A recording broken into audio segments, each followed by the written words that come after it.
Salmo 138 Traductor, Balbino Martín Pérez, OSA, la omnisciencia y omnipresencia divinas, Sermón al pueblo 1. Había preparado un salmo breve, que mandé entonar al lector, pero a la hora de la hora, por lo que parece, confundido, leyó uno por otro. Por tanto, preferí seguir la voluntad de Dios, manifestada en la equivocación del lector antes que la mía, conforme era mi intención. Por lo mismo, si os detengo algún tanto debido a la abundancia de materia, no me lo imputéis a mí, sino creed que Dios quiso que trabajase y no sin fruto, pues no en vano recibimos por el primer pecado la pena de comer el pan con el sudor de nuestro rostro 1. Por tanto, si es pan lo que nos ofrece el Salmo, atended. Es pan si es Cristo, pues Él dijo, yo soy el pan vivo que descendí del cielo 2. El pan que tan evidentemente nos ofrece el Evangelio, lo busquemos también en los profetas. Este pan no lo ven allí los que tienen interpuesto en su corazón un velo 3, conforme lo oyó vuestra caridad ayer. Sin embargo, nosotros, como el sacrificio de la cruz del Señor rasgó el velo 4, quedando descubiertos los secretos del templo, debemos, cuando se nos predica a Cristo, comer el pan aunque sea con trabajo y con sudor. 2.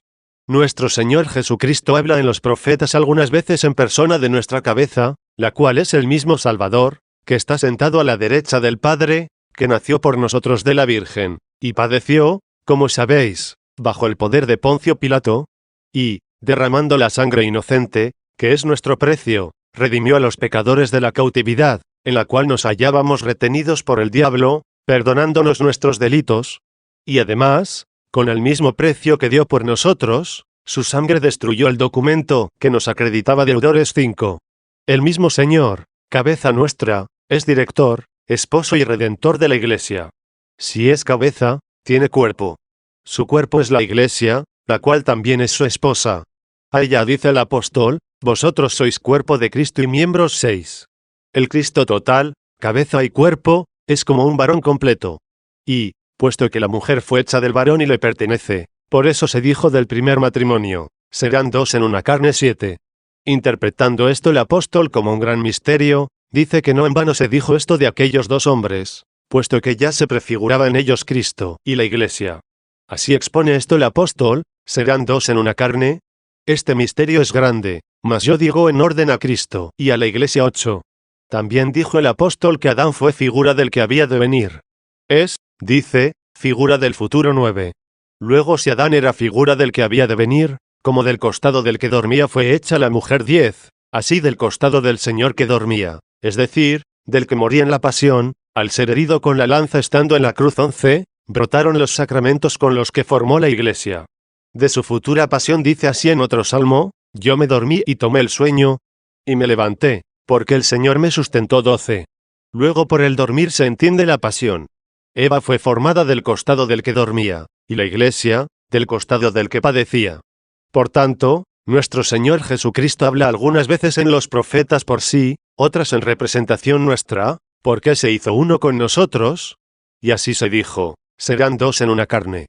De aquí que también dijo el Señor en el Evangelio hablando del matrimonio, luego ya no son dos, sino una carne 13. Son una carne porque tomó la carne de nuestra mortalidad. Mas no son una divinidad, porque Él es creador, y nosotros criatura.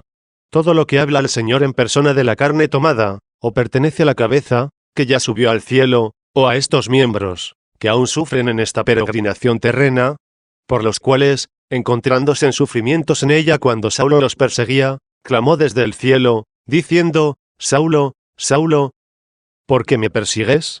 14 Luego oigamos al Señor Jesucristo en la profecía. Estos salmos se cantaron mucho antes que naciese el Señor de María, mas no antes de existir el Señor, pues eternamente existió el Creador de todas las cosas, y en el tiempo nació de la criatura. Creamos en su divinidad y, en cuanto podamos, entendamos su igualdad con el Padre. Pues la divinidad igual al Padre participó de nuestra mortalidad, no con arreglo a lo suyo, sino lo nuestro, para que nosotros participásemos de su divinidad, no de la nuestra de la cual carecíamos, sino de la suya. 3. V.1. Oh Señor, me examinaste y me conociste. Diga esto nuestro Señor Jesucristo. Llame él también Señor al Padre, pues únicamente es Señor del el Padre en cuanto se dignó nacer según la carne. El Padre es Padre de Dios, y Señor del hombre. ¿Quieres saber a quién tiene igual el Padre? A su Hijo. El apóstol dice del Hijo, el cual, teniendo la forma de Dios, no juzgó rapiña ser igual a Dios. El Padre es Dios en cuanto a esta forma o esencia, e igual a su forma tiene a su Hijo unigénito, engendrado de su sustancia. Que consigna el apóstol de él atendiendo a restaurarnos y hacernos participantes de su divinidad una vez renovados en orden a la vida eterna, puesto que, como dije, se hizo participante de nuestra mortalidad. Que se anonadó a sí mismo, tomando la forma de siervo, y que se hizo a semejanza de los hombres, y que fue hallado en hábito como hombre 15. En cuanto a la forma que tenía como Dios, era igual al Padre, pero tomó la forma de siervo, por la que es menor que el Padre. De aquí que en el Evangelio dice ambas cosas al de sí mismo, yo y el Padre somos uno 16, y también, el Padre es mayor que yo 17. Yo y el Padre somos uno lo afirmó en cuanto a la forma de Dios. El Padre es mayor que yo lo dijo en cuanto a la forma de siervo. Luego como es Padre y Señor, Padre por la forma de Dios, y Señor por la de siervo, diga también Jesucristo, y no nos maravillemos ni nos escandalicemos, puesto que lo dice el Hijo unigénito de Dios, Señor, me probaste y me conociste. Examinaste y conociste. No porque ignorase, sino porque hizo conocer a otros. Me examinaste, dice, y me conociste. 4. V.2. Tú conociste mi sentarme y mi levantarme. ¿Qué significa esta sesión y este levantamiento? El que se sienta se humilla. Luego el Señor se sentó en la pasión y se levantó en la resurrección. Tú, dice, ¿conociste esto? Es decir, tú lo quisiste, tú lo aprobaste. Conforme a tu voluntad se llevó a cabo. Si queréis tomar aquí la voz de la cabeza representando al cuerpo, digamos también nosotros, tú conociste mi sesión y mi levantamiento. El hombre se sienta cuando se humilla arrepintiéndose, pero se levanta, una vez perdonados los pecados, cuando se eleva en esperanza a la vida eterna. Por eso se dice también en otro salmo, levantaos después de haberos sentado los que coméis el pan del dolor 18. Comen el pan del dolor los penitentes, que cantan en otro salmo, mis lágrimas han sido para mi pan día y noche 19. Luego, ¿qué significa, levantaos después de haberos sentado? No te ensalces si antes no te hubieres humillado. Muchos pretenden levantarse antes de sentarse. Quieren aparecer justos antes de haberse confesado pecadores. Luego si tomáis como dicho por nuestra cabeza, tú conociste mi sesión y mi levantamiento, entendedlo como si hubiera dicho, tú conociste mi pasión y mi resurrección. Si lo tomas como consignado en representación de su cuerpo, entiéndelo como si hubiera dicho, delante de ti confesaré mis pecados, y por tu gracia fui justificado. 5. V.3. Entendiste mis pensamientos de lejos, investigaste mi senda y mi término, y previste todos mis caminos. ¿Qué significa de lejos? Hallándome aún en la peregrinación, antes de llegar a la patria, tú conociste mi pensamiento. Atiende al hijo menor, puesto que también se hizo el cuerpo de Cristo, es decir, Iglesia, que vino de los gentiles. El hijo menor había marchado a región lejana. Cierto padre de familia tenía 2 hijos. El mayor estaba cerca, trabajaba en el campo, y simbolizaba a los santos, que ejecutan dentro de la ley los preceptos y las ordenanzas de ella. Por el contrario, el género humano, que se había inclinado al culto de los ídolos, se hallaba peregrinando lejos. ¿Qué cosa más lejos de aquel que te hizo que el simulacro que te hiciste para ti? Marchó, pues, el hijo menor a región lejana, llevando consigo su hacienda, pero, como sabéis por el Evangelio, la malgastó viviendo licenciosamente con las meretrices. Entonces, padeciendo hambre, se entregó al servicio de cierto príncipe de aquella región, el cual le dedicó a pastorear cerdos. En este oficio deseaba saciarse, y sin poder, de las bellotas que comían los cerdos. Después de tanto trabajo, quebranto, tribulación y miseria, se acordó de su padre y quiso volver, y dijo así, me levantaré e iré a mi padre. Me levantaré, dijo. Luego se había sentado. Reconoce aquí la voz del que dice, tú conociste mi sentarme y mi levantarme. Se sentó en la indigencia, se levantó por el deseo de tu pan. Entendiste de lejos mis pensamientos. Había marchado lejos. Pero, ¿en dónde no se halla aquel a quien había abandonado? Entendiste mis pensamientos de lejos.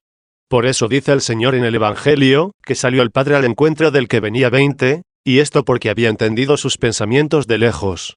Investigaste mi senda y mi término. Mi senda, dice. ¿Cuál? La mala, la que anduvo aquel para apartarse del Padre, como si pudiera ocultarse a los ojos del vengador, siendo así que, o no hubiera sido doblegado en aquella indigencia, o no hubiera apacentado los puercos, si el padre no hubiera querido castigarle de lejos para recibirle de cerca. Luego como fugitivo apresado, a quien sigue el legítimo castigo de Dios, que venga en nuestras inclinaciones por cualquier sitio, que vayamos y a cualquier lugar, que hubiéramos llegado, habla y dice, averiguaste mi senda y mi término. ¿Cuál es mi senda? Aquella por la que anduve. ¿Cuál es mi término? Aquel a donde llegué. Averiguaste mi senda y mi término. Mi término lejano no fue lejano a tus ojos. Me aparté mucho, pero tú estabas allí. Averiguaste mi senda y mi término. 6, v.4. Y previste todos mis caminos. No dijo, viste, sino previste. Antes de andarlos, antes de caminar, los previste, y me permitiste que los anduviese en trabajos para que, si no quisiera sufrir, volviese a tus caminos. Porque no hay dolo en mi lengua. ¿Por qué dijo esto? Porque he aquí que te confieso que anduve mi camino alejándome de ti. Me aparté de ti, con quien me iba bien, y mi propio bien fue un mal para mí sin ti. Pero, si me hubiera ido bien sin ti, quizá no hubiera querido volver a ti. Luego, confesando sus pecados y declarando que forma parte del cuerpo justificado de Cristo, no por sí, sino por la gracia de Cristo, dijo, no hay dolo en mi lengua. 7, v.5. He aquí, Señor, que tú conociste todas las cosas últimas y las antiguas. Conociste mis cosas últimas cuando apacenté puercos, conociste mis cosas antiguas cuando recabé de ti la parte de mi herencia. Las cosas antiguas fueron para mí principio de los males últimos. Lo antiguo es el pecado que cometimos al caer, lo último es el castigo que se nos impuso al venir a parar a esta mortalidad desgraciada y dolorosa. Y ojalá que sea esta la última. Será la última si queremos volver. Pues hay otra última para los impíos, a quienes se dirá, id al fuego eterno, que se preparó para el diablo y sus ángeles 21. Nosotros, hermanos, hasta aquí hemos abandonado a Dios. Nos baste ya el sufrimiento de la mortalidad de esta vida. Nos acordemos del pan de nuestro Padre, recordemos la felicidad de la casa solariega, no nos deleitemos con las bellotas de los puercos, con la doctrina del demonio. He aquí, Señor, que tú conociste todas las cosas últimas y las antiguas, las últimas, ¿a dónde llegué? Las antiguas, por las que te ofendí. Tú me formaste y colocaste tu mano sobre mí. ¿Me formaste? ¿En qué? En esta mortalidad. Para el dolor, para el cual todos nacemos. Nadie nace si Dios no le forma en el vientre de su madre. No existe criatura alguna de la cual no sea el Creador. Pero me formaste en este dolor, y colocaste tu mano sobre mí, la mano vengadora que abruma al soberbio. Pues saludablemente echaste por tierra al engreído, y levantaste al humilde. Tú me formaste y colocaste tu mano sobre mí. 8, v.6. Se encumbró tu ciencia, alejándose de mí. Se robusteció, y no podré acercarme a ella. Esto es un tanto oscuro, pero se entenderá con sumo agrado. Oíd atentos. El santo siervo de Dios Moisés, con quien Dios hablaba mediante la nube, puesto que, hablando temporalmente, hablaba con su siervo valiéndose de una criatura, es decir, no por su sustancia, sino sirviéndose de alguna criatura corporal por la cual formase las voces, que hieren los mortales y humanos oídos, conoció este modo de hablar de Dios. Pues así hablaba Dios entonces, no como habla en su sustancia. ¿Cómo habla en su sustancia? El habla de Dios es el verbo de Dios, y el verbo es Cristo. Este verbo no suena ni pasa, sino que inmutablemente permanece verbo, por el cual fueron hechas todas las cosas 22. A este verbo, puesto que es la sabiduría de Dios, se le dice, cambiarás todas las cosas y se cambiarán, mas tú siempre eres el mismo 23. Y en otro sitio, hablando la escritura de la sabiduría, dice, permaneciendo en sí misma, renueva todas las cosas 24. Luego subsistiendo la sabiduría, si es que debe decirse subsistiendo, ya que se dice atendiendo a la inmutabilidad, no a la inmovilidad, y hallándose siempre del mismo modo, sin variar de lugar ni de tiempo, pues en ninguna parte se halla de un modo aquí y de otro allí, en ningún lugar se encuentra de un modo ahora y de otro antes. Ella es el habla de Dios. La locuela que se hacía a Moisés, se hacía a un hombre mediante sílabas, mediante sonidos que pasaban. No se hubieran hecho estas cosas si Dios no se hubiera servido de una criatura, por la cual emitiese de este modo la locución y las voces. El santo Moisés conocía que esta locución de Dios se hacía mediante algunas criaturas corpóreas, y por eso deseó y anheló ver el rostro de Dios. Y, hablando con él, le dijo, si hallé gracia delante de ti, muéstrame a ti mismo. Deseando esto ardientemente, con cierta si puede decirse, amiga familiaridad, con la que él se digna hablarle, quisiera forzar a Dios, a fin de ver su rostro y majestad, si es que puede decirse que Dios tiene rostro. Entonces Dios le contesta, no puedes ver mi rostro, porque nadie ve mi rostro y vive después. Pero te colocaré en la cueva de piedra, y pasaré, y pondré delante de ti mi mano, y al pasar verás mis espaldas. 25. De estas palabras se origina otro enigma, es decir, cierto simbolismo oculto de cosas. Al pasar verás mis espaldas, dice Dios, como si por un lado tuviese rostro y por otro espaldas. Lejos de nosotros pensar algo semejante de aquella majestad. Porque ¿quién piensa esto de Dios? ¿De qué le sirve que estén cerrados los templos de los paganos? Ya fabrica en su corazón un ídolo. Luego en estas palabras se encierran grandes misterios. Hablaba el Señor, como dije, mediante una criatura, como quería hablar a su siervo. En esta ocasión se percibe ya la persona del mismo Señor y Salvador nuestro Jesucristo, el cual, atendiendo a la forma de Dios, por la que es igual al Padre, del mismo modo es invisible a los ojos humanos que el Padre. Si la sabiduría humana no puede verse con los ojos humanos, la virtud y la sabiduría de Dios podrá verse con los ojos de la carne. Pero como era Señor que había de tomar a su debido tiempo la carne para que asimismo apareciese, cuando fuese necesario que apareciese, a los ojos carnales con el fin de curar interiormente la salud de la mente, prediciendo esto, dice figuradamente a Moisés, no puedes ver mi rostro, verás mis espaldas, pero cuando pase. Sin embargo, para que no veas mi rostro pondré mi mano delante de ti. ¿Qué fue el pasar del Señor? Lo que dice el evangelista, habiendo llegado la hora, Jesús pasa de este mundo al Padre. 26. Este paso o tránsito lo expresa la palabra pascha. Lo que en hebreo se dice pascha, en latín se dice transitus. ¿Qué significa? No verás mi rostro, pero verás mis espaldas.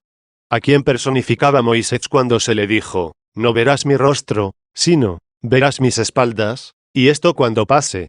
Mas, para que no veas mi rostro, pondré delante de ti mi mano. Llamó su rostro a sus principios, y en cierto modo sus espaldas, al tránsito de este mundo por su pasión. Se manifestó a los judíos, no le conocieron. Moisés los personificaba cuando se le decía, no puedes ver mi rostro. ¿Por qué no vieron a Dios presentado en carne? Porque sintieron sobre ellos el peso de la mano del Señor. De ellos dijo Isaías, Dios entorpece el corazón de este pueblo y enturbia sus ojos. 27. También es la voz de ellos la que se oye en otro salmo, sentí el peso de tu mano sobre mí. 28. Luego para que no conociesen entonces la divinidad de Cristo, ya que, si la hubiesen conocido, jamás hubieran crucificado al Señor de la gloria. 29, y si no le hubieran crucificado no hubiese redimido con su sangre el orbe terráqueo. ¿Qué hizo Dios? Lo que dice el apóstol, ocultar la sublimidad de las riquezas, de la sabiduría y ciencia de Dios, en donde exclama, oh profundidad de las riquezas de la sabiduría y de la ciencia de Dios. Cuán incomprensibles son sus juicios e investigables sus caminos. ¿Quién conoció la mente del Señor? ¿O quién fue su consejero? ¿O quién le dio primero y se le dará el pago? Porque de Él, y por Él, y en Él son todas las cosas. A Él la gloria por los siglos de los siglos. El apóstol dice esto porque anteriormente había dicho, la ceguedad vino en parte a Israel hasta que entrase la plenitud de las gentes, y así se salvase todo Israel. 30. Luego en parte se cegaron los judíos debido a su soberbia, puesto que se creían justos, y, cegados, crucificaron al Señor. Colocó delante de ellos su mano para que no le conociesen mientras pasaba, es decir, mientras que iba de este mundo al Padre. Veamos si después de haber pasado vieron sus espaldas. El Señor resucitó, apareció a sus discípulos 31 y a todos los que creían ya en Él, pero no a aquellos por quienes fue crucificado, porque había puesto su mano delante de ellos hasta que pasase.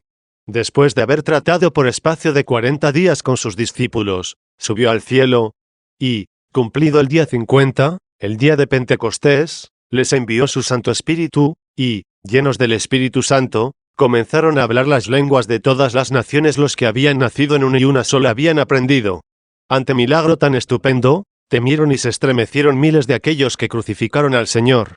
Compungidos por milagro tan grande, después que les fue anunciado Cristo, al ver que hombres ignorantes hablaban las lenguas de todos, pidieron consejo a los apóstoles sobre lo que debían hacer.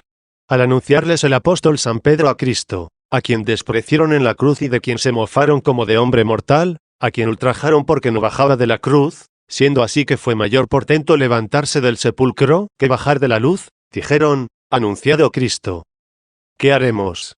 Los que se ensañaron en Cristo, a quien veían, piden ahora consejo de salud, y se les dice, haced penitencia y se bautice cada uno de vosotros en el nombre de nuestro Señor Jesucristo, y se os perdonarán vuestros pecados. 32. He aquí que vieron las espaldas de aquel de quien no pudieron ver el rostro, pues su mano se puso delante de sus ojos, no por siempre, sino hasta que pasó. Después de haber pasado, retiró la mano que tenía delante de sus ojos, y, apartada la mano de sus ojos, dicen a sus discípulos, ¿qué haremos? Primeramente fueron inhumanos, después piadosos, primeramente coléricos, después tímidos, primeramente duros, después flexibles, primeramente ciegos, después iluminados. 9. Pienso que reconoceremos en este salmo voces semejantes de gentiles, que recuerdan su infidelidad, puesto que el apóstol dice, Dios encerró a todos en la incredulidad a fin de compadecerse de todos. 33. Tú me formaste y colocaste tu mano sobre mí. Tu ciencia se encumbró, alejándose de mí, se robusteció, y no podré acercarme a ella. Esto viene a ser el haber colocado tu mano delante de mí. ¿Te hiciste maravilloso para mí? No te comprendo a ti, con quien estaba.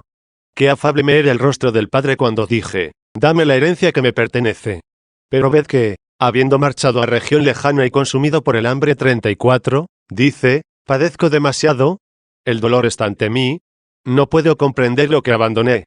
Tu ciencia se encumbró, alejándose de mí, dice. Debido a mi pecado, aconteció que se encumbró, y fue incomprensible para mí, pues me era asequible contemplarte cuando por la soberbia no te había abandonado. Tu ciencia se encumbró, alejándose de mí, se robusteció, y no podré acercarme a ella, pero sobreentiendes por mí mismo. No podré acercarme a ella por mí, ya que, cuando pudiere, no lo podré sino por ti. 10. V.7. Ve que hallas en la lejanía al fugitivo, que no puede ocultarse de la vista del que se alejó. ¿Y a dónde irá aquel de quien se conoce el término? Oye lo que dice. ¿A dónde irá lejos de tu espíritu? El espíritu del Señor llena toda la tierra. 35. ¿Quién puede huir en el mundo de aquel espíritu del que está lleno el mundo? ¿A dónde iré lejos de tu espíritu y a dónde huiré de tu rostro? Busca un lugar a donde huir de la ira de Dios. ¿Qué lugar ha de recibir el que huye de Dios? Los hombres que reciben a los fugitivos, les preguntan de dónde han huido. Y, cuando ven que es un siervo de un señor poco potente, le reciben sin temor alguno, diciendo en su corazón, este no tiene un señor que pueda seguirle la pista.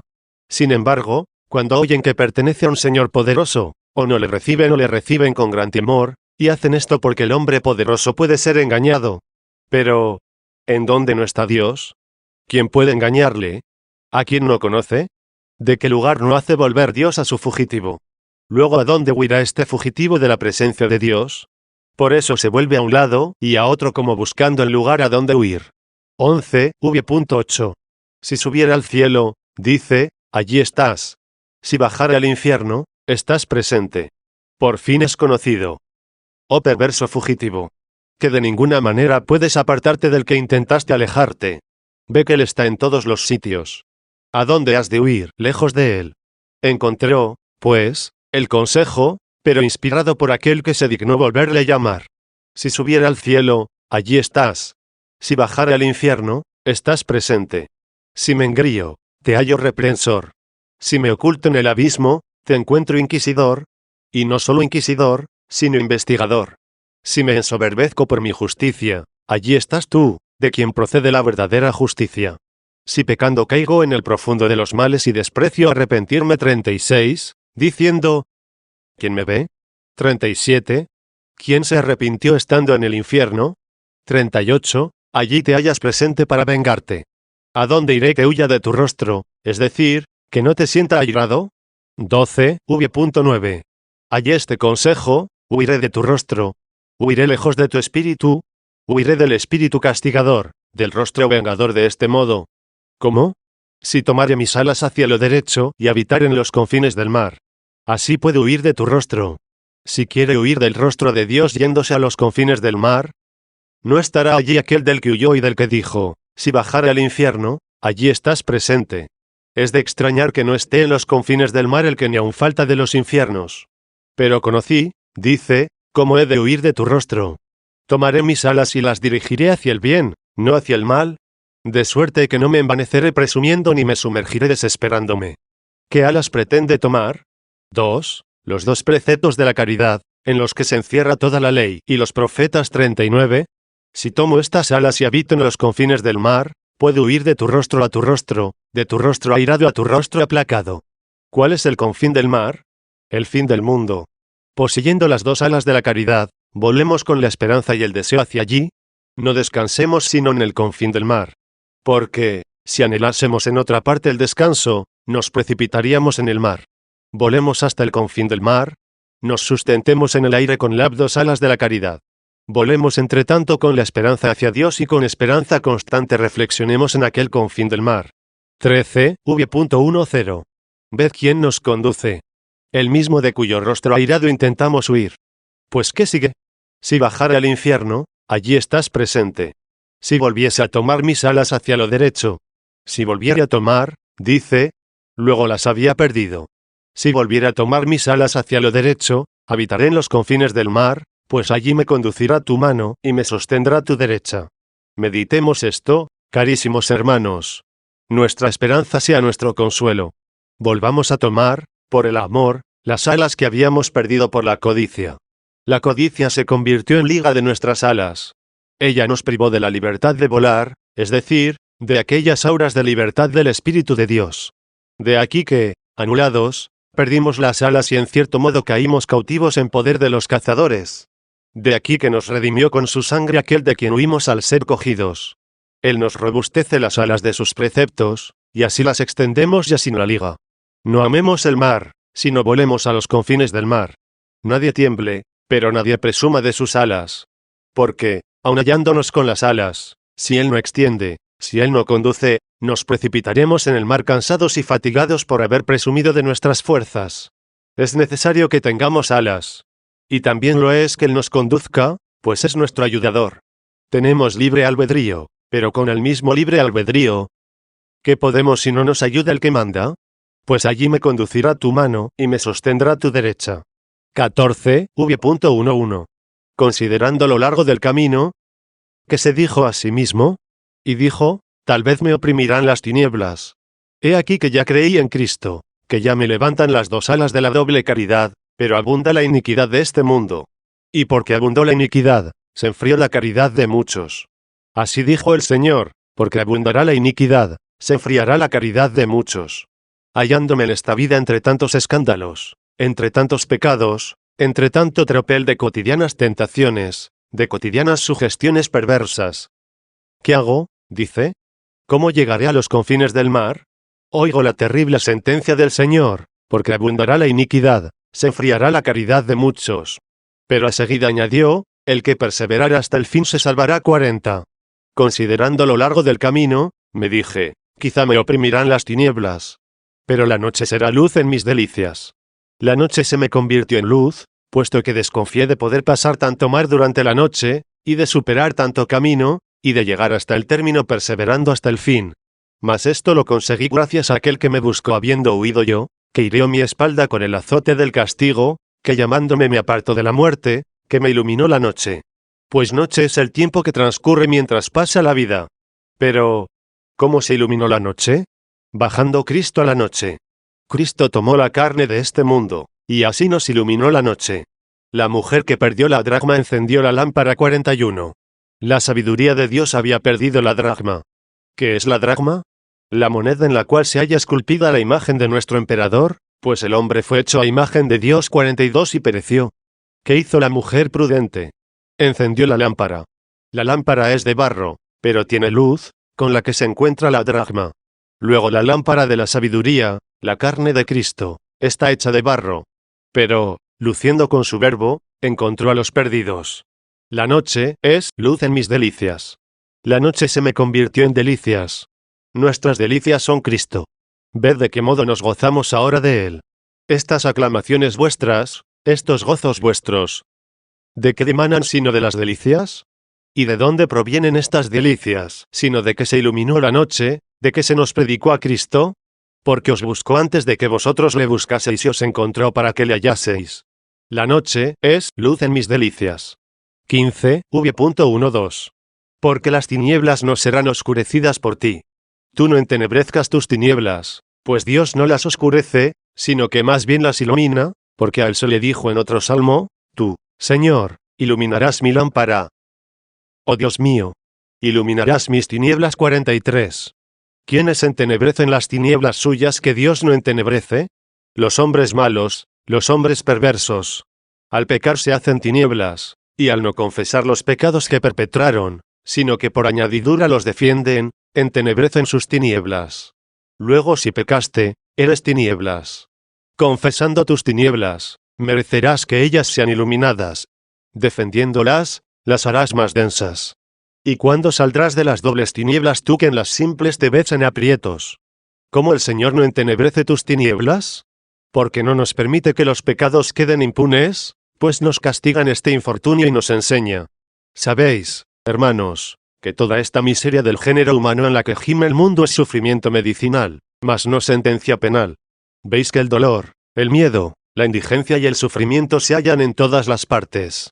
Crece la avaricia, pero en los malos. Si Dios nos libra aquí de tales castigos, para que no se entenebrezcan nuestras tinieblas, reconozcamos que nos hallamos bajo la pena correccional y bendigamos a Dios, que mezcla las amarguras con la dulzura de la vida temporal para que no nos ceguemos con el deleite de las delicias de la vida presente, y, por tanto, no deseemos las delicias eternas ni pretendamos atravesar todo el mar y habitar en sus confines. Se enfurezcan las olas del mar. Cuanto más se enfurecen, tanto más se sostiene con sus alas la paloma en el aire. Luego Dios no entenebrece nuestras tinieblas, porque propine castigos a nuestros pecados, y amarguras a nuestras depravadas dulzuras.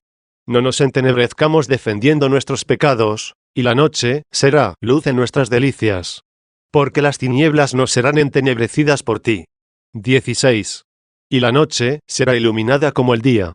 La noche será como el día. La prosperidad del mundo es día para nosotros, y su adversidad noche. Pero, si reconocemos que padecemos adversidades en razón de nuestros pecados, y nos son dulces los azotes del Padre para que no sea amarga la sentencia del juez, entonces consideraremos las tinieblas de esta noche como luz de esta noche. Pero si es noche, ¿cómo es luz? Es noche porque aquí yerra el género humano. Es noche porque aún no hemos llegado a aquel día al cual no lo limitan el de ayer y el de mañana, porque es día perpetuo, sin nacimiento y sin ocaso. Luego es noche esta, pero que tiene cierta luz propia y propias tinieblas. ¿Por qué dije en general que es noche? ¿Y cuál es la luz de esta noche? La prosperidad y la felicidad de este mundo, el gozo y el honor temporal, es como la luz de esta noche. La adversidad, la amargura de las tribulaciones, la bajeza del nacimiento, son como las tinieblas de esta noche. En esta noche, en esta mortalidad de la vida humana, tienen los hombres luz y tinieblas, luz por la prosperidad, tinieblas por la adversidad.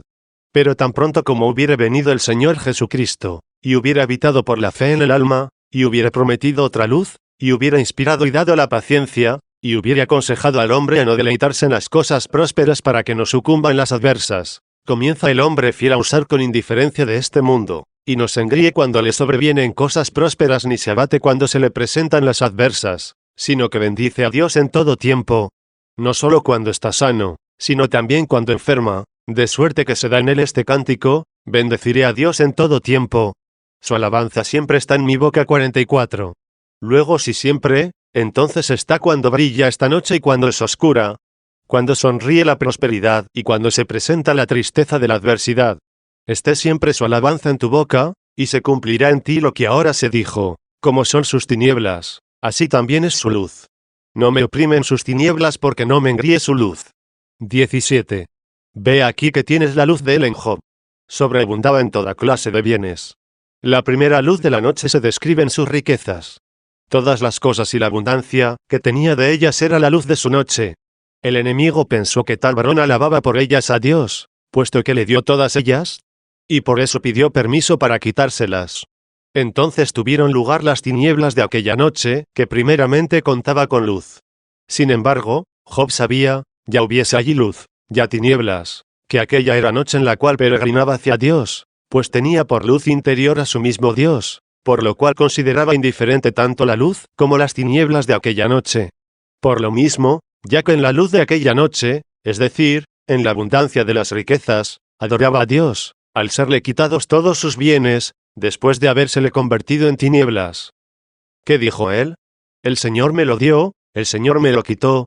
Como a Dios le agradó, así se hizo. Sea bendito el nombre del Señor. 45. Me encuentro en cierta noche de esta vida. Pero mi Señor, dice, mora en mi corazón. Y Él me iluminó con ciertos consuelos en esta noche cuando me dio la abundancia de las cosas corporales. Apartó esta luz temporal y casi se entenebreció en esta noche. Pero así como las tinieblas son de Él, así también es la luz. El Señor me lo dio, el Señor me lo quitó. Como a Dios agradó, así se hizo. Sea bendito el nombre del Señor. No me entristezco en esta noche, porque así como las tinieblas son de Él, así también de Él es la luz. Ambas pasan. De suerte que quienes se gozan, se porten como si no se gozasen, y quienes lloran, como si no llorasen. 46, porque así como las tinieblas son de Él, así es la luz. 18, v.13. Porque tú poseíste mis riñones. Oh Señor. No se dijo sin motivo, así como son las tinieblas de Él, así también es la luz. Es poseedor interior. No solo posee el corazón, sino también los riñones. No solo los pensamientos, sino también las afecciones o deleites. Luego Él posee aquello por lo que deleita la luz de la noche, Él posee mis riñones. Nada me deleita fuera de la luz interior de su sabiduría. Pero, ¿qué? ¿No te deleitas con la prosperidad de los bienes, con la felicidad temporal, con los honores, con las riquezas, con la familia? No me deleito, dice. ¿Por qué? Porque como de Él son las tinieblas, así también es la luz. ¿De dónde te proviene esta indiferencia? De suerte que como te son sus tinieblas, así te sea también su luz. ¿De dónde? De que tú poseíste mis riñones, Señor. De que me amparaste desde el vientre de mi madre. Mientras estuve en el vientre de mi madre, no consideré indiferentemente las tinieblas y la luz de aquella noche, pues el vientre de mi madre fue la costumbre de mi ciudad. ¿Qué ciudad es esta? La que primeramente me engendró en la cautividad. Conocemos la ciudad de Babilonia, de la cual os hablé ayer. De ella parten todos los que creen y suspiran por la luz, por la celestial Jerusalén. Luego yo dije, desde el vientre de mi madre me amparó el Señor. A partir de Él consideré indiferentes las tinieblas y la luz de esta noche. El que se halla en el seno de aquella madre Babilonia, se goza en las cosas prósperas del mundo y se quiebra en las adversas. Únicamente sabe regocijarse cuando le acontece algo próspero en el tiempo, y solo sabe entristecerse cuando le sobreviene algo adverso temporalmente. Sal ya del seno de Babilonia. Comienza a cantar el himno al Señor. Sal, nace ya. Dios te amparará desde la salida del vientre de tu madre. ¿Qué Dios? El Dios del apóstol San Pablo, que dijo, cuando plugo a Dios, que me escogió desde el vientre de mi madre para revelar a su Hijo en mí. 47. ¿Quién era su madre? La sinagoga. ¿Y en ella? ¿Qué había aprendido? Lo que tenían y habían aprendido los judíos, y también el mismo pueblo. En ellos quedaba el nombre de la alabanza de Dios, mas los hechos no se encontraban en ellos. Estaban en ellos las palabras de Dios como las hojas en los árboles, pero no tenían fruto. ¿Sabéis que, cuando el Señor encontró la higuera desprovista de fruto, al maldecirla se secó? Encontró en ella hojas, mas no fruto. Nos simbolizaba cierto árbol. No era tiempo de que pudiera tener fruto. 48. Pero lo que todos los hombres sabían, ¿lo ignoraba el Creador del cielo y de la tierra? Luego Él, que apartó a Pablo desde el vientre de su madre, nos apartó a nosotros desde el seno de la nuestra. ¿De qué madre nuestra? De aquella Babilonia. Amparados desde aquel seno, comencemos a tener otra esperanza. Prometió, hermanos, algo por lo que os alegréis. Dad frutos colocados en esta esperanza. Ya sabemos que solo es malo ofender a Dios y no ser conducidos a las cosas que prometió, y que solo es bueno merecer a Dios y ser conducidos a las cosas que prometió. ¿Qué son los bienes y los males de este mundo? Los poseamos con indiferencia. Como ya hemos sido amparados desde el vientre de aquella madre nuestra, poseyéndolos con indiferencia decimos, como de Él son las tinieblas, así también es la luz. Por tanto, ni la felicidad del mundo nos hace dichosos, ni la adversidad desgraciados. Es necesario poseer la justicia, amar la fe, esperar en Dios, amar a Dios, y también al prójimo. Después de estos trabajos poseeremos la luz indeficiente, el día sin ocaso. Todo lo que hay en esta noche de brillante y tenebroso pasa. Porque tú poseíste mis riñones, Señor.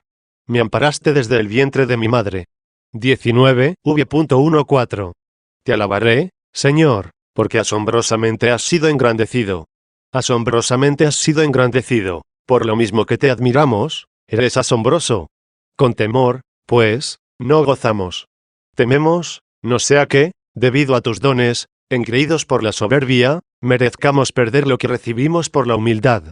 Te alabaré, Señor, porque asombrosamente has sido engrandecido. Maravillosas son tus obras, y mi alma lo conoce en gran manera. Ya conoce mi alma en gran manera, puesto que me amparaste desde el vientre de mi madre. Antes se encumbró tu ciencia, alejándose de mí, se robusteció, y no podía acercarme a ella. Luego se robusteció alejándose de mí, y no podía conseguirla. Como ahora la conoce mi alma en gran manera. Porque la noche es luz en mis delicias. Porque vino a mí tu gracia e iluminó mis tinieblas. Porque tú poseíste mis riñones. Porque tú me amparaste desde el vientre de mi madre. 20, v.15. No se ocultó a ti mi hueso, que formaste en lo oculto. Denomina osum, su hueso, a lo que el vulgo llama osum. Pero en latín se dice os, hueso, pues esto es lo que se consigna en el códice griego, ostoun. Aquí podríamos creer que se trataba de la palabra os, que procede de ora, boca o rostro. Pero el vulgo no empleó la palabra os, que procede de osa, los huesos. No se ocultó a ti mi hueso, dice, que formaste en lo oculto. Tengo en lo oculto quodam osum, cierto hueso. Hablo así porque prefiero que me reprenda el gramático a que no entienda el pueblo. Luego interiormente se halla cierto hueso mío en lo escondido. Tú me formaste interiormente un hueso en lo escondido, que no está escondido para ti.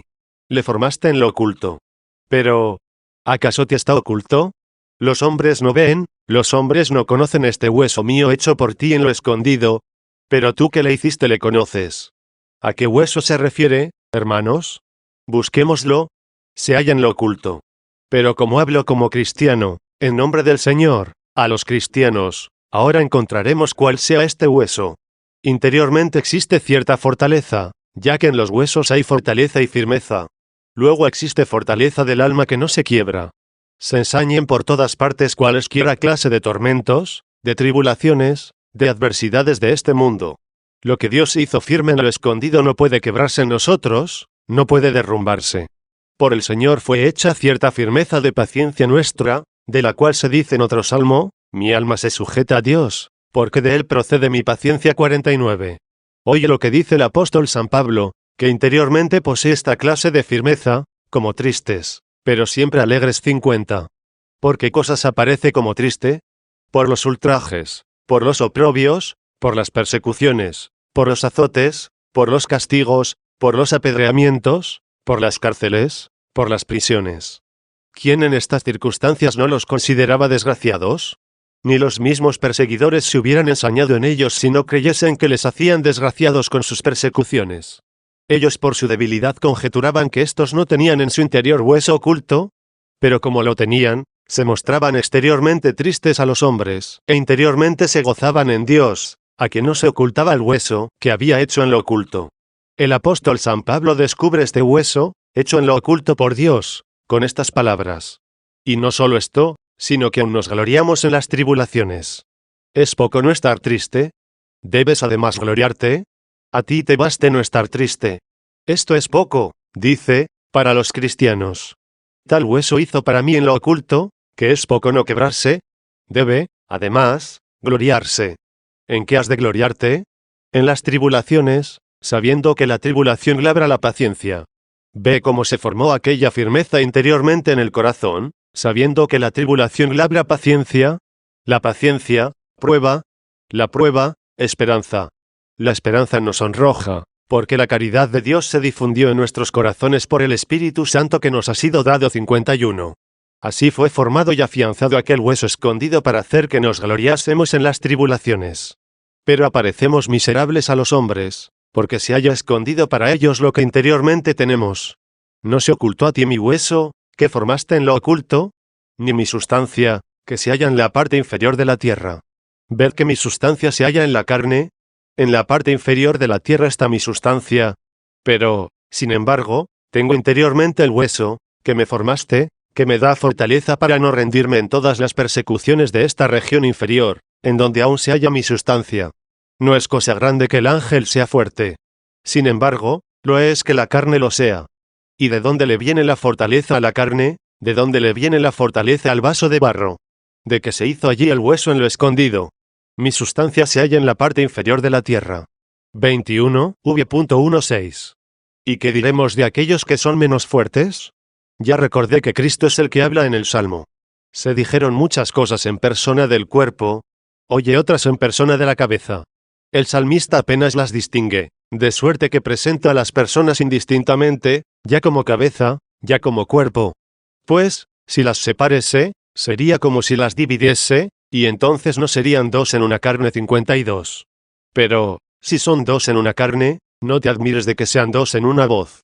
Cuando nuestro Señor Jesucristo padeció, aún no tenían este hueso interior los discípulos, aún no se había consolidado en ellos la fortaleza de la paciencia, se desconocían a sí mismos e ignoraban sus fuerzas.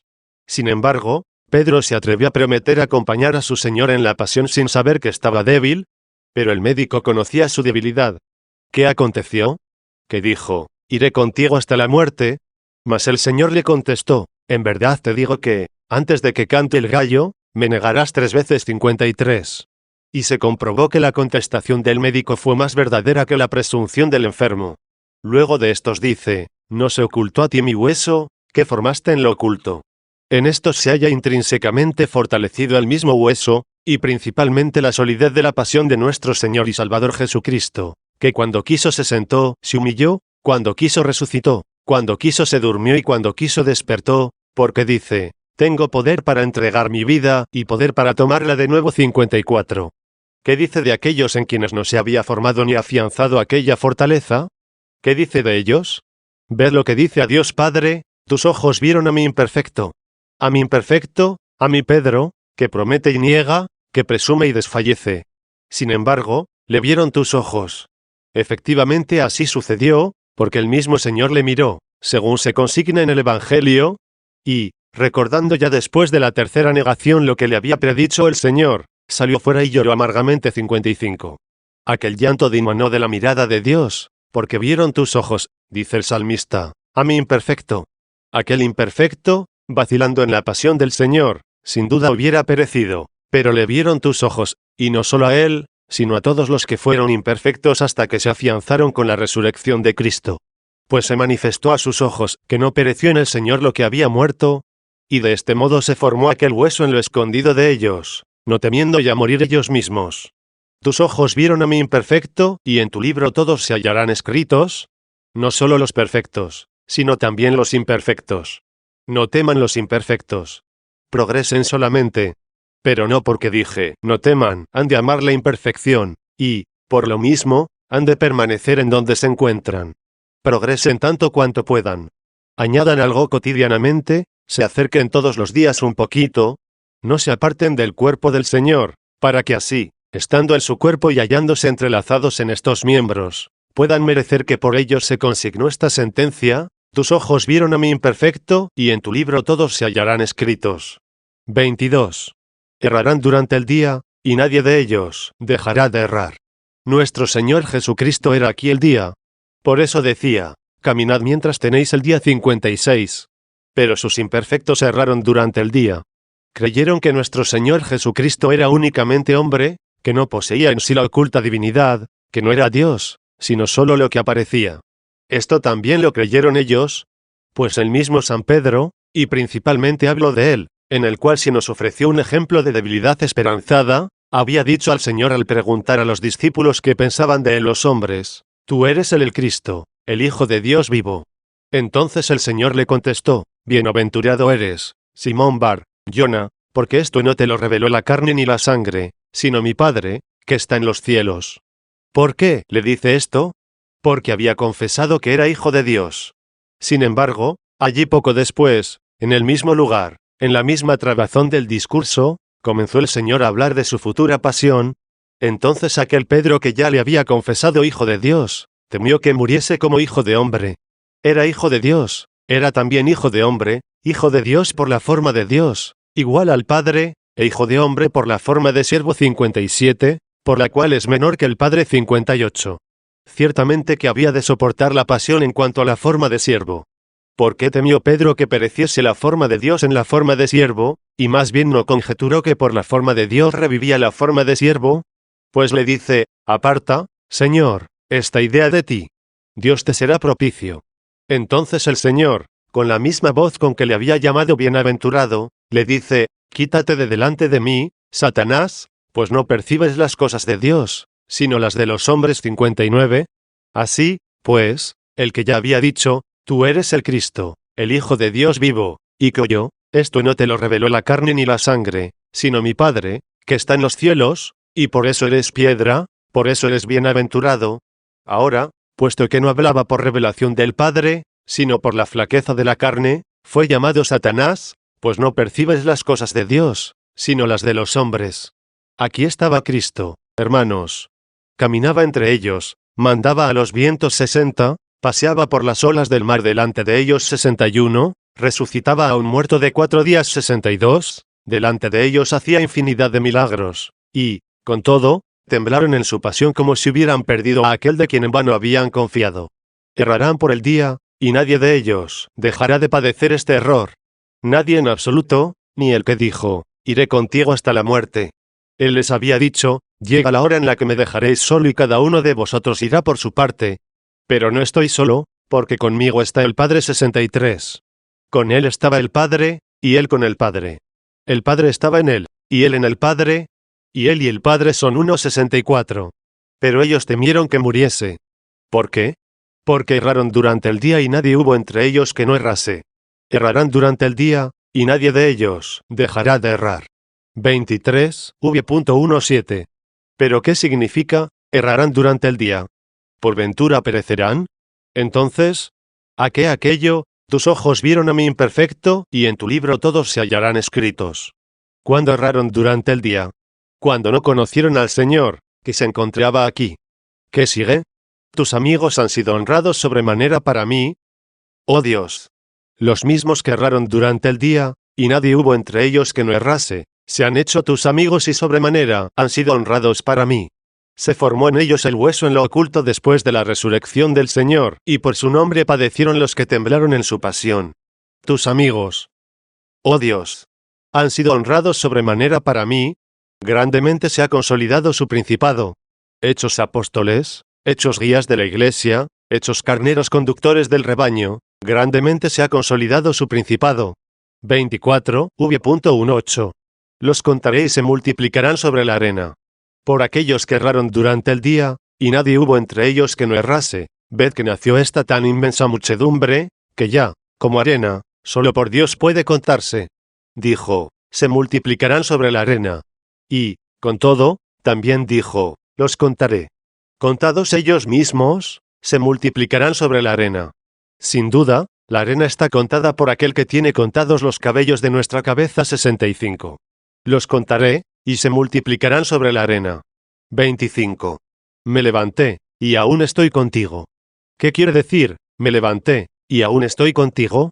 Padecí, fui sepultado, pero me levanté, y aún no se dan cuenta que no estoy con ellos. Aún estoy contigo, es decir, aún no estoy con ellos, porque todavía no me conocen, pues se lee en el Evangelio que después de la resurrección de nuestro Señor Jesucristo, al aparecerse, no fue reconocido de momento. 66.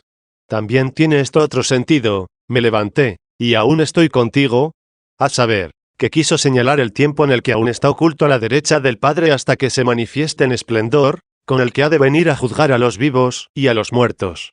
26, v.19-20. A continuación declara lo que padecerá aquí, en el mundo, en su cuerpo, que es la Iglesia, durante todo este tiempo, desde que resucitó y está junto al Padre hasta que venga, por la mezcla de los pecadores, y por la separación de los herejes. Pues prosigue y dice, si matares, oh Dios, a los pecadores, varones sanguinarios, apartaos de mí, porque dirás en el pensamiento, recibirán vanamente sus ciudades. Parece que debe entrelazarse el orden de las palabras de este modo, si matares, oh Dios, a los pecadores, recibirán vanamente sus ciudades, si quiere que se entiendan por matados aquellos que, al engreírse por la soberbia, pierden la gracia, por la que viven, pues el Espíritu Santo huirá de lo fingido de la disciplina, y se apartará de las mentes, que no entienden. 67. De este modo son matados los pecadores, porque, entenebrecidos en la inteligencia, se apartan de la vida de Dios. 68. Desdeñan la confesión por el engreimiento, y entonces se cumplen estos muertos lo que se escribió: la confesión o alabanza del muerto perece como si no existiese. 69. Y así recibirán vanamente sus ciudades, es decir, sus pueblos vanos, los cuales siguen su vanidad, ya que, hinchados con el nombre de justicia, inducen a que, roto el vínculo de la unidad, los sigan, como a justos, los ciegos y los ignorantes. Y como muchas veces, al censurar a los malos, con quienes fingen no tener parte, toman pie para separarse de la unidad de Cristo. Y, además, como suele ocurrir que no solo difamen a los inocentes, de los que como de malos simulan huir, sino que también ensalcen cosas verdaderas y rectas de algunos malos semejantes a ellos, entre los que gime, conservando el vínculo de la unidad del trigo de Cristo. Por eso interpuso el inciso siguiente: varones sanguinarios, apartaos de mí, porque dirás en el pensamiento, recibirán vanamente sus ciudades, es decir, arrastrarán a su propia separación a sus pueblos corrompiéndolos con su vanidad, porque tú dirás en el pensamiento, varones sanguinarios, apartaos de mí. De suerte que, como pecadores matados en el espíritu, reciban sus ciudades, esto es, sus pueblos, en la vanidad, es decir, separándolos, los traspasen a la vanidad del error. Y, como ofendidos por la mezcla de las pajas, abandonen el trigo, rompiendo la unidad, porque al mismo trigo, es decir, a los fieles buenos, le aconseja que antes de la bielda, que ha de tener lugar en el último tiempo, no se aparte abiertamente de los malos, para que no acontezca que abandone a los buenos mezclados aún con los malos, sino que, por el buen trato y el disimulo de la vida, en cierto modo les diga tácitamente, varones sanguinarios, apartaos de mí. Esto les dice por la palabra de Dios, la cual se halla en el pensamiento, como Dios la pronuncia en el pensamiento de su santo pueblo. ¿Quiénes son los varones sanguinarios? Los que odian a los hermanos, conforme lo dice San Juan: el que odia a su hermano es homicida. 70. Luego, no entendiendo los pecadores muertos como diga Dios a los malos en el pensamiento de los buenos, varones sanguinarios, apartados de mí, los acusan en sociedad de los malos, y, apartándose ellos por estas calumnias, reciben en la vanidad a sus ciudades. Este dicho que ahora se dice a los malos en el pensamiento de los buenos será manifiesto en el día en que se les diga por nuestra cabeza: jamás os conocí, apartaos de mí todos los que obrasteis iniquidad. 71. 27, v.21. Ahora dice el cuerpo de Cristo, que es la Iglesia: porque me calumnian los soberbios como si me manchasen los pecados ajenos, y, por lo mismo, separándose ellos de mí, reciben en la vanidad a sus ciudades. Por ventura no odié, Señor, a los que te odian, porque me exigen los peores también la separación corporal de los malos, porque exigen que antes del tiempo de la siega se arranque, a una con la cizaña, el trigo. 72, que antes de la bielda pierda el valor o la paciencia de soportar la paja. 73, que antes de que todas las clases de peces se aparten al fin del mundo, como a la playa, para ser separados, rompa las redes de la paz y de la unidad. 74. ¿Por ventura los sacramentos que recibo son de los malos? ¿Acaso comunico consintiendo en los hechos de la vida de ellos? ¿Por ventura no odié, Señor, a los que te odian y me reconsumía por causa de tus enemigos? ¿Acaso no me devoraba el celo de tu casa? 75, y veía a los insensatos y me consumí. ¿Por ventura no se apoderaba de mí el enfado a causa de los pecadores, que abandonaban tu ley? 76. ¿Quiénes son tus enemigos? Los que denuncian con su vida que odian tu ley. Luego odiando a estos, porque me calumnian los que toman vanamente a sus ciudades, basándose en que pueden imputarme sus pecados, los que odié, y sobre los que el celo de la casa del Señor me devoraba. Pero entonces, ¿qué decir de este precepto? Amad a vuestros enemigos. ¿Acaso porque dijo vuestros no lo son de Dios? Haced bien, dijo, a los que os odian. No dice que odian a Dios. Por eso, prosiguiendo, dijo por ventura no odié, Señor, a los que te odian. No dijo, a los que me odian.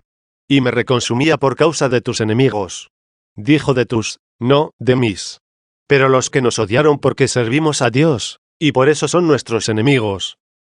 ¿Qué hacen si no es odiarle a Él y ser sus enemigos? Luego, ¿acaso no debemos amar a tales enemigos nuestros? ¿O quizá no padecen persecución por Dios aquellos a quienes se dice, orad por los que os persiguen? 77 Luego atiende a lo que sigue. 28, v.22. Los odiaba con odio perfecto. ¿Qué quiere decir con odio perfecto? Que odiaba en ellos sus iniquidades y que amaba a tu criatura. El odiar con odio perfecto consiste en no odiar a los hombres por los vicios, y en no amar a los vicios por los hombres. Pues atiende a lo que añade, se me hicieron enemigos declarados. Ya manifestó que no son tan solo enemigos de Dios, sino también suyos. Luego, ¿cómo se compaginan ellos lo que éste dijo? Por ventura no odie a los que te odian. Y lo que mandó el Señor, amad a vuestros enemigos. ¿Cómo cumple esto? Con aquel odio perfecto, de suerte que odian ellos aquello por lo que son inicuos y ama aquello por lo que son hombres. Pues también en el tiempo del Viejo Testamento, en el que el pueblo carnal era castigado con visibles calamidades, el hombre que pertenecía por el conocimiento al Nuevo Testamento, el siervo de Dios Moisés, ¿cómo odiaba a los pecadores, siendo así que oraba por ellos? ¿Y cómo no los odiaba, siendo así que los mataba? Porque los odiaba con odio perfecto. Con tal perfección odiaba la iniquidad que castigaba, que al mismo tiempo amaba la humanidad por la que oraba. 29, v.23. Luego como el cuerpo de Cristo ha de ser apartado al fin del mundo de los inicuos y perversos, y gime ahora mientras tanto entre ellos, y como aquellos pecadores muertos que calumnian a los buenos por el trato con los malos, y que más bien se separan de los buenos e inocentes por motivo de los malos, de tal modo toman vanamente a sus ciudades, que aún faltan muchos malos que no les siguen en su separación, sino que permanecen en la misma mezcla, que debe ser tolerada por los buenos hasta el fin. ¿Qué hace entre estos acontecimientos el cuerpo de Cristo? ¿Ya lleve el fruto del 100, del 60 o del 30 por uno tolerando? 78. ¿Qué hace la llegada a Cristo en medio de las hijas, como lirio entre espinas? 79. ¿Cuál es su voz? ¿Cuál su conciencia? ¿Cuál la hermosura interior de la hija del rey? 80 Oye lo que dice, pruébame, Dios, y conoce mi corazón. Tú que eres Dios, prueba, conoce, no el hombre, no el hereje, que no sabe probar ni puede conocer mi corazón, en el cual tú pruebas y sabes que no consiento en los hechos de los perversos, y ellos piensan que pudo contaminarme por los pecados ajenos, para que así, mientras que yo hago en mi lejana peregrinación lo que suspiro en otro salmo, a saber, con aquellos que odian la paz soy pacífico 81, hasta que llegue a la visión de paz, es decir, a Jerusalén, que es la madre de todos nosotros, ciudad eterna que se halla en el cielo, ellos, litigando, calumniando y separándose, reciban, no ciertamente en la eternidad, sino en vanidad, a sus ciudades. Luego pruébame, Dios, y conoce mi corazón. Escudriñame y conoce mis sendas. Pata, ¿qué? Atiende a lo que sigue. 30, v.24. Y mira, dice, si en mí hay camino de iniquidad, y guíame al camino eterno. Escudriña, dice, mis sendas, esto es, mis dictámenes y pensamientos, y mira si en mí hay camino de iniquidad, ya obrando, ya consintiendo, y guíame al camino eterno. ¿Qué otra cosa dice sino, guíame a Cristo? ¿Quién es el camino eterno sino el que es la vida eterna?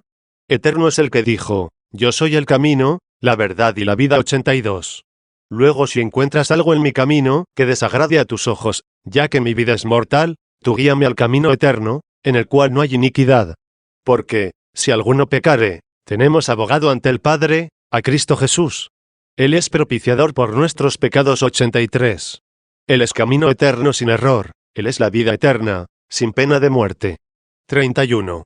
Grandes misterios se han descubierto, hermanos. ¿Cómo habla con nosotros el Espíritu de Dios?